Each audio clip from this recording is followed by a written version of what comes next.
என் அன்புக்குரியவளே, பரிசுத்த வேதாகமத்திலே யோவான் எழுதின சுவிசேஷம் 10ஆம் அதிகாரம் 9ஆம் வசனம் இப்படியாக சொல்லப்பட்டிருக்கிறது. நானே வாசல்.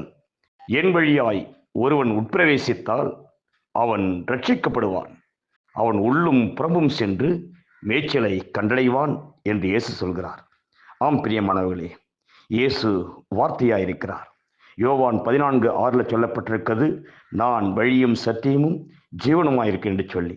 ஆகவே தேவனே வார்த்தையாய் இருக்கிறபடினாலே அந்த வார்த்தையை எவன் கடைபிடித்து நடக்கிறானோ அவனே பாவத்திலிருந்து, சாபத்திலிருந்து, பிசாசுடைய கட்டுகளிலிருந்து விடுவிக்கப்படுவான், அதாவது ரட்சிக்கப்படுவான் என்று இயேசு சொல்கிறார்.